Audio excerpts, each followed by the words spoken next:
Hello my dear students, कैसे हैं आप सभी लोग। Hope you all will be well. तो बच्चों, मैं Vipin Dwivedi, physics teacher extra period से आप सभी लोगों का स्वागत करता हूं। और एक बहुत ही फंडामेंटल क्वेश्चन है अपने पास, देखिए मजा आ जाएगा।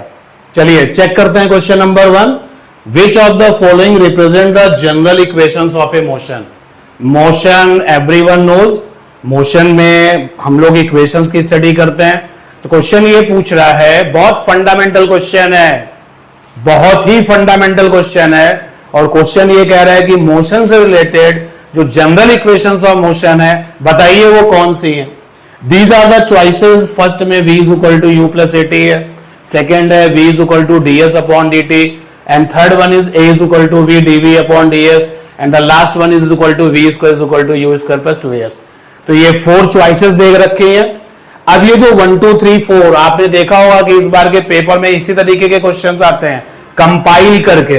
तो फर्स्ट ऑप्शन है कि ये जितने भी 1 2 3 4 हैं, ये सभी जनरल इक्वेशंस ऑफ मोशन में आता है। क्या ये सही है?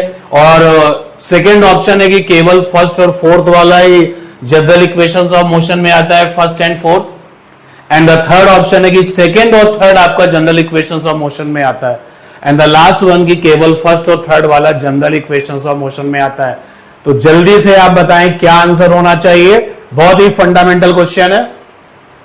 इससे फंडामेंटल क्वेश्चन इक्वेशन से रिलेटेड और कोई नहीं हो सकता।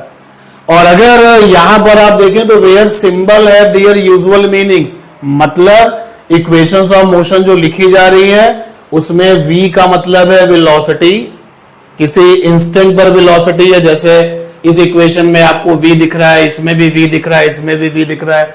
एंड u एवरीवन नोज कि u आपका इनिशियल वेलोसिटी है, a आपका एक्सेलरेशन है, और s यहां पर आपका डिस्प्लेसमेंट है, and t for the time.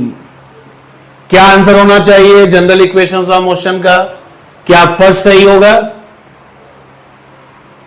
Answer open किया जाए। चलिए जल्दी से देखते हैं इसका सही आंसर क्या होगा।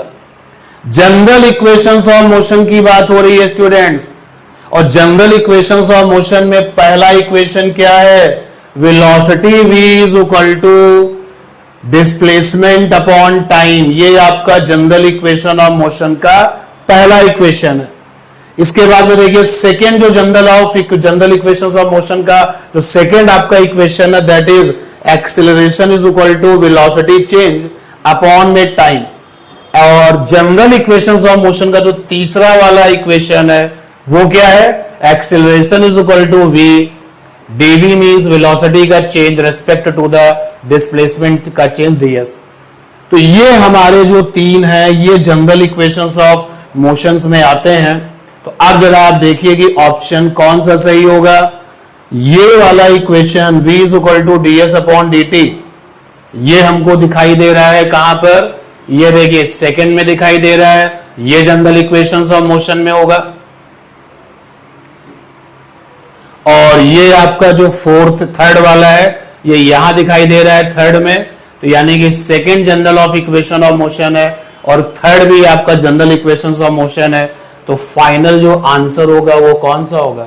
सी ऑप्शन, क्योंकि second and third are general equations of motion. Students, इसी क्वेश्चन में अगर ये जनरल वर्ड हटा दिया